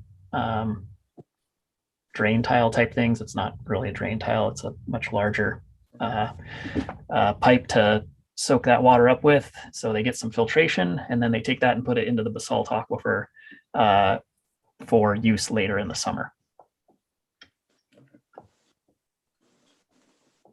There's just to get like a similar point to Ken's question, there's another project that's going to try to prop up an aquifer not far from there near the Boardman area. And what they're looking at for the source can is some shoulder water on each end of the irrigation season. So the only water available is irrigation water rights from the Columbia. And they think there's enough water for them to divert some down into the ground early and late that they think they can prop up an aquifer and stabilize the aquifer enough to continue using irrigation wells. Okay. It gets pretty inventive. There's almost as many schemes to find bits and drabs as there are projects, but that's not to say that there's water everywhere. Yeah.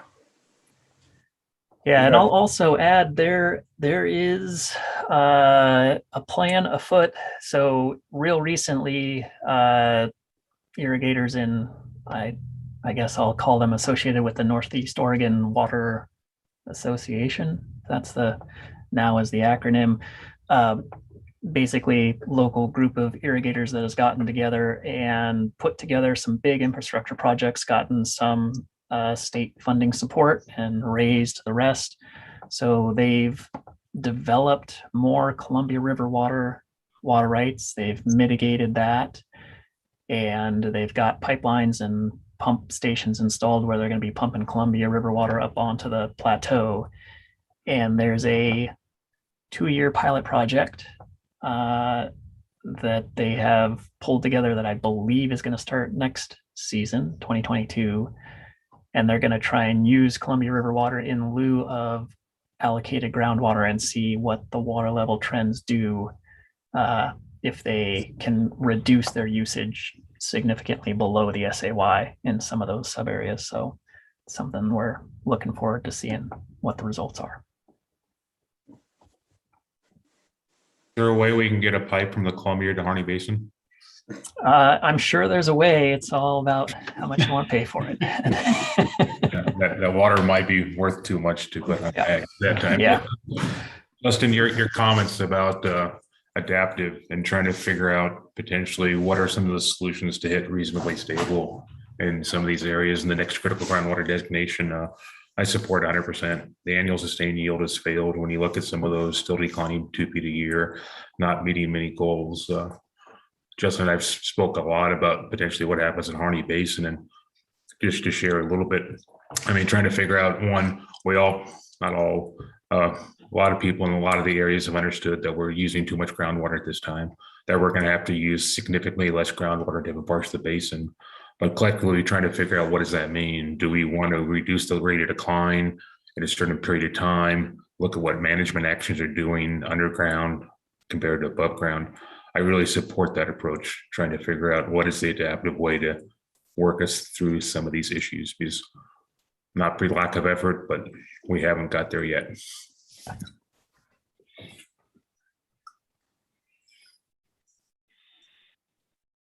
Any other questions or comments for Justin?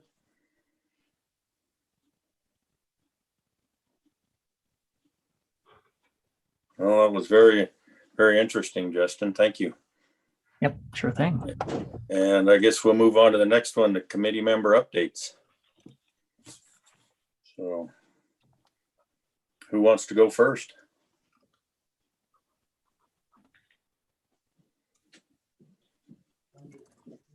I'll make some comments on the Klamath down here. Then I had several different things I wanted to talk about. I guess one of them was that exempt use thing.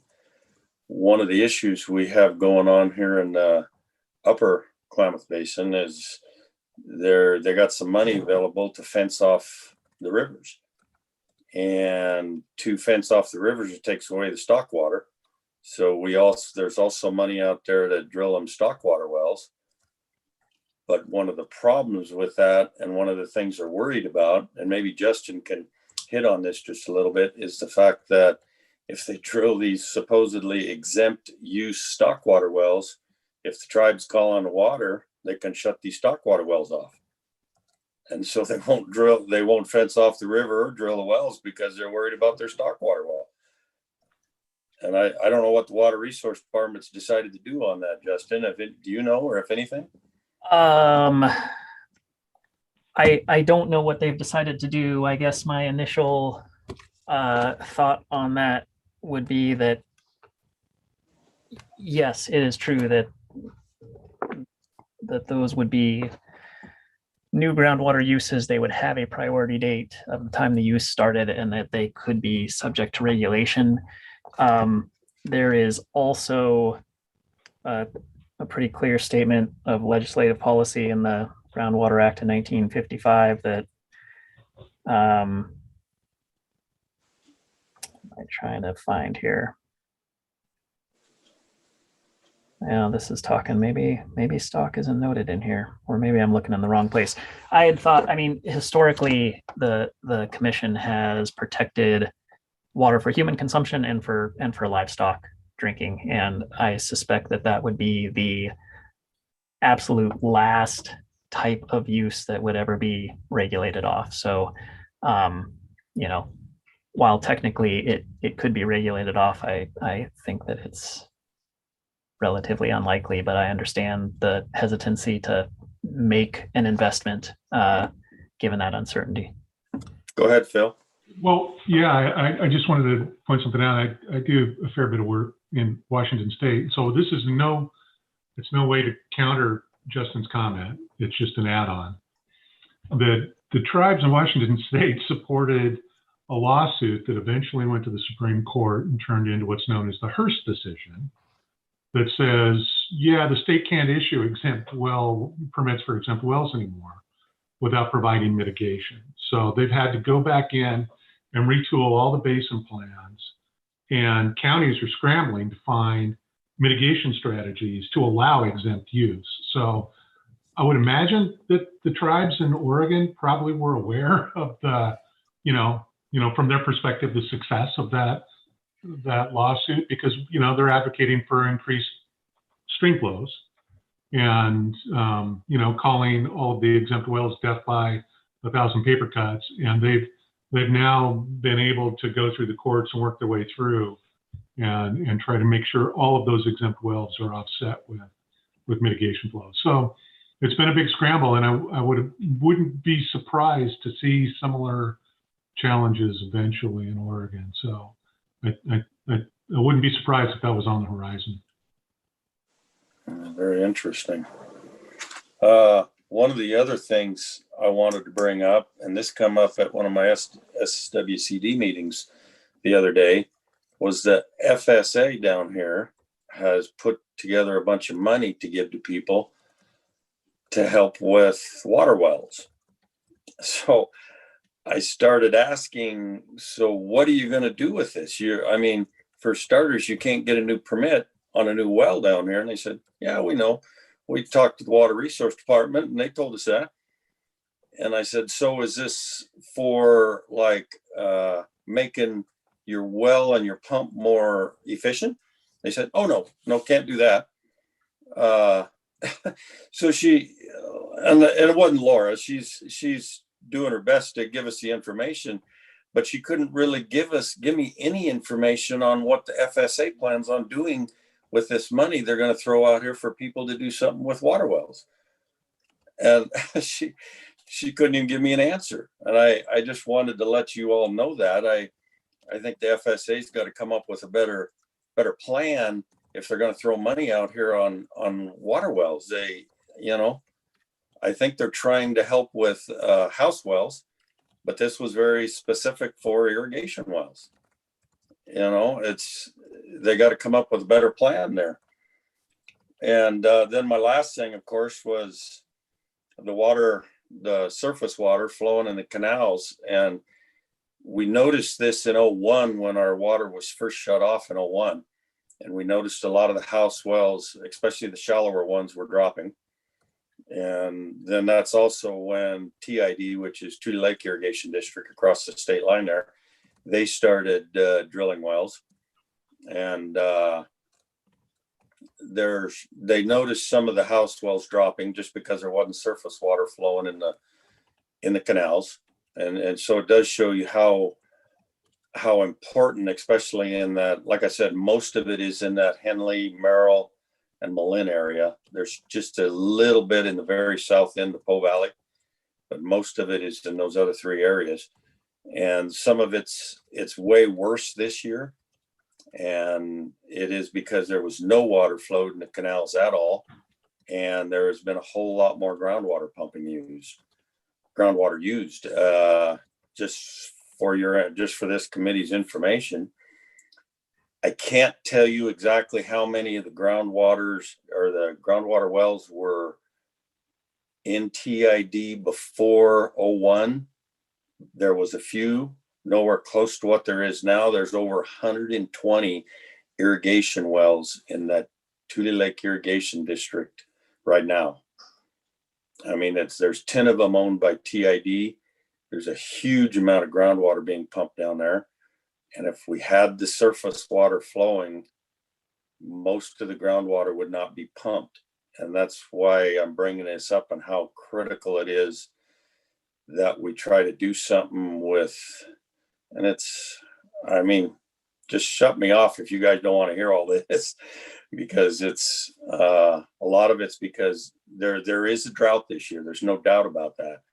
But one of the things that's happened in the Klamath Basin, and we call it a man-made drought, and it's all this water this minimum in-stream flows going down the Klamath River out of a reservoir that they do not have a water right on. And the federal government is doing that underneath the Bureau of Reclamation, and it's Oregon water.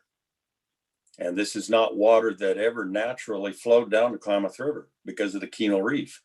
If the Keno Reef was still in place, it would not flow down there at all. There wouldn't have been enough water to go down the Klamath River out of this basin to fill a coffee cup in the last 3 years. But yeah, we got these minimum in-stream flows taking water out of a reservoir they don't have a right on. And it's affecting the groundwater up here immensely this year. So I'll just quit there. Thank you for letting me rant and rave.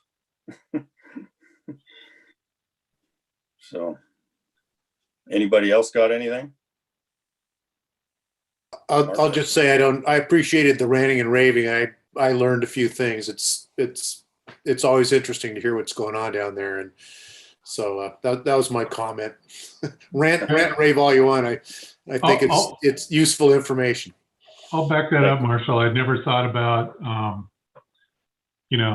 like linking up the ideas of having water flow out of state through the river while California is being so aggressive with groundwater along the border at Tule Lake.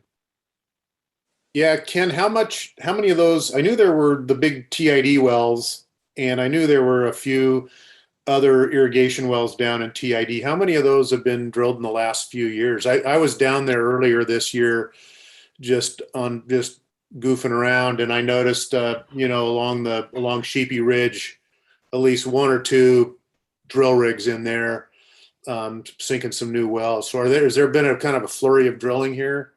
I think there has been this year, since '01. I can't tell you the exact number. I know there's been a substantial amount of that 120 been drilled since '01. 10 of those belong to TID, which is the irrigation district. There is some monitoring, and this goes to show you how important surface water is in the irrigation ditches. TID number 5 is 1,500 and some odd feet deep. And then right next to it, I mean, within, I think, if I remember correctly, I think it's within 100 feet, there's a house well there that is under 100 foot deep. And they're monitoring both of those wells to see what the static level is doing. But that house well is close enough to the irrigation ditch that TID is filling, that house well is the monitoring on that house well, there's nothing happening to it. It's doing fine, and so, but yet you get across the state line and I think the Maryland-Malin area, because of all the irrigation being pumped in TID, is being affected more than what some of them in California are being affected. And supposedly all that groundwater flows from the north down there into Northern California. I really question that and think that it's more flowing from the south off of the Medicine Lake area. And that's why Oregon seems to be affected more and quicker than California is. But there's a lot. I can't tell you the exact number. I'm working on getting that number for you, Marshall. And I haven't been able to get that exact number yet, but it's a substantial number of that 120. Thanks. So maybe just an update for, farther southeast Oregon.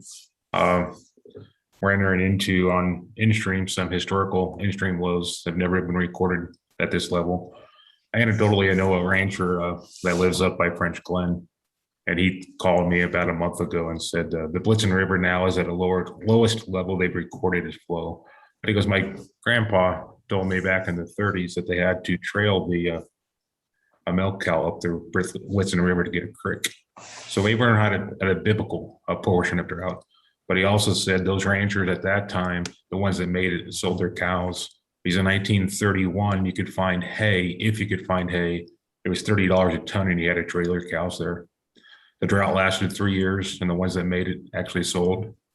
So that's playing out in Harney Basin and the rest of Southeast Oregon. The pumping levels are dropping. Surface water's not there. The yields on fields were 30 to 50% of normal. There's not enough water for ag. There's not enough water for fish, and the potable wells are drying up. This seems to be a normal trend we're going through. We got to try to figure something out. In the West, it's not going to be whether you can find hay and afford to buy hay. We're going to run out of hay in the West.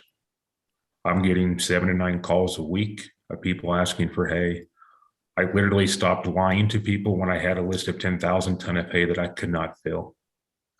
The drought is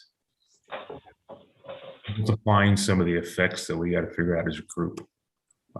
It's going to be challenging. We're in a water constrained environment that we call the state of Oregon, and a lot of our communities don't understand that. Wow, I should say something positive now at the end. It's a pleasure working with all you guys and gals. Thank you, Sue. Very much so. I agree. Anybody else? I'll just add in regards to Jackson County, it mirrors the other counties, but our problem is not growing hay, but marijuana and hemp. It's really destroying the groundwater. I know the public water systems are hauling water now. And I know domestic well owners that call me in tears because they have no water. And I had posed the question to Justin. I know that start cards are still being given right next to wells that have dried up, and to other property owners, not just the well owner who's trying to drill deeper or in a different location. And I'm just wondering why that continues to go on in Jackson County. That's it. So I guess just a real quick piece of information. So first of all, start cards are not permits, as in we don't have a say yay or nay, they go out, at least under the current rule set. So that's basically a notification from, it's a required notification, but a required notification that a driller lets us know where they're planning to drill and the general kind of parameters of that well. So that's not something that it's something we receive, not something we issue. And certainly we have issued more drought permits this year than in any other year, at least that I have taken a look at. So the way that the state laws and rules are set up, under a governor's declared drought, then the Water Resource Department is directed to issue emergency 1-year use permits to use groundwater in lieu of lands that aren't receiving surface water. So certainly down in the Klamath, where there's been historic low, as in zero, allocation from the lake. Same thing over in the Southwest in your region, Susan, where a lot of the irrigation districts aren't delivering for a full season, and elsewhere in the state, then the contingency plan is to allow for groundwater use to carry over that need for irrigation water. I think that's a pretty sound policy when drought comes periodically. When the drought seems to be chronic, then I think the long-term sustainability of that isn't as great. So I think that process, that policy is really set up on the assumption that we'll have droughts, like I say, periodically, and then we'll have wet years in between, and we'll have less groundwater pumping, and there'll be time for recharge. So that was how we started out in the Klamath in the early 2000s. And that's probably where we've had the longest running tracking of allocations and water levels with respect to changes in deliveries in the Klamath project. Clearly there'll be some changes, I know, but maybe not fast enough for me. So Justin, on the drought permits, correct me if I'm wrong, one of the things I've noticed is you allocated, or you allowed more water to be pumped out of the ground this year on the drought permits than you normally do? I wouldn't say that we normally do. Last year, I would say, was something new where we limited drought permits to a duty of 1 acre foot per acre. Right. The intent was to reinforce that, hey, we're in a drought and we should be as efficient as possible. The vast majority of the feedback we got was, well, for one drought year, it's not economically possible for a grower to convert from flood irrigation to a pressurized pivot for that year, right? Like, so I think the majority of the sentiment we heard was, you know, I need something to tide over kind of my current system. And so this year I actually am not 100% sure, but I think we still limited to something less than 3 acre feet per acre, but it probably in the 2.5 acre foot per acre range. But yeah, certainly more than we did last year, but last year was the experiment, I guess I'll say. So, but agreed, like long term, I guess, to what Susan's getting at is that over time, I think that if we want to conserve our groundwater supplies, we're going to have to invest in the efficiency projects. This kind of gets back to your FSA statement, Ken. It's disappointing to hear that they can't invest in efficiency, but if we keep taking groundwater and pumping it into the ditches, yes, that's going to support some, domestic well users, but it's also, not as efficient as having it in pipes and directly applying it where it's needed. So that is true. So any other comments or?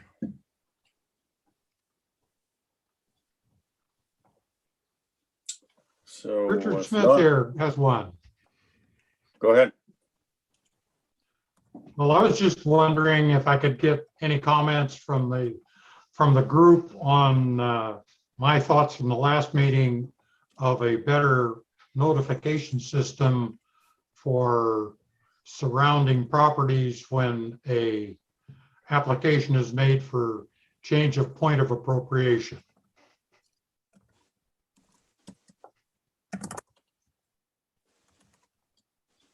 Do you have any comments on that, Justin? Well, so, okay, last meeting, Richard brought up that the department in our rules are requirements for public notice for any water right transaction, I guess, are basically that it gets posted in a local newspaper, and it also gets posted in the department's got a weekly email public notice that goes out. And he suggested considering a more directed notification of surrounding landowners, similar to a change in land use type. Did I summarize that okay, Richard? Very good. Okay. So I don't know that I don't have a comment one way or the other. Certainly that would be, we would need to figure out what our staffing was and what it would take to work with the counties. Some counties, we have pretty up-to-date tax lot ownership records, other counties, not so much. So I think that one technical detail we need to work out is how we interface with the counties to make sure we have that notification, right? The counties, if a land use change comes up, they've got access to all the ownership information to send out the direct mailings. Yeah, other than that, I guess I don't want to get too far down the line talking about the water rights group, because that wouldn't be something that that my group would do, and I'm just not super aware of all the nuances, but that's the proposal, and at this point it's just something in the back of my mind, and I haven't raised it with anybody at the department directly. So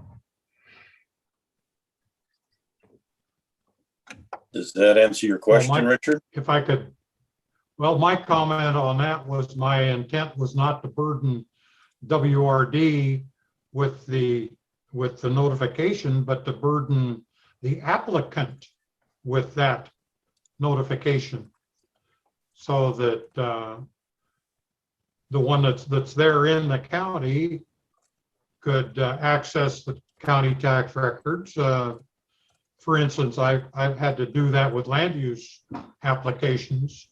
The county is not the one that notifies people, it's the applicant. And I wasn't intending to burden WRD with that work.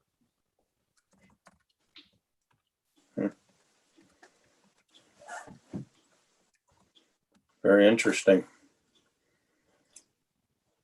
Well, my point was that this last week, our local newspaper came out with the public notices. There were 5 pages, 97 individual public notices, and no one reads through all of those. So effectively,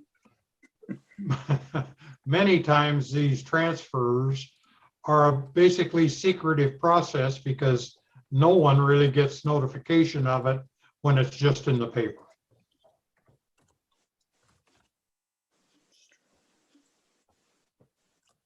That's true. So, any other comments?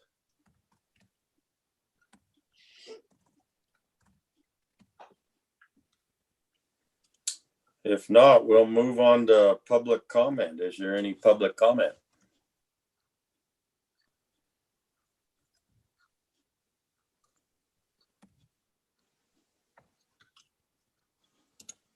Well, not hearing anything. I guess we're adjourned. Thank you all for being here today. yeah, thanks, folks. Good seeing everybody. Yes, we'll see you all later. Thank you. Thanks, Justin. Thanks for the Yeah, sure, opportunity. thanks. Yep.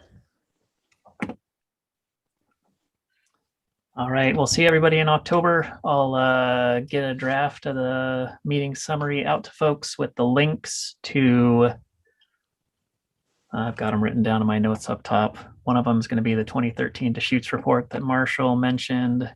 Another one's going to be, what? Sorry, help me out. I know there was one more earlier up top. Oh, the policy summary. That's what it is. So I'll get out the policy department's full summary of the 2021 legislative session, all of the funding and the bills and such for folks to look through. So we'll have links to both those in the notes. I'll send you the one link right now. Okay, great. All right. Thanks, folks. Thank Have a you great all. afternoon. You too. Bye. Bye-bye. Water Resources, this is Justin. Hi, Justin. This is Holly Cannon.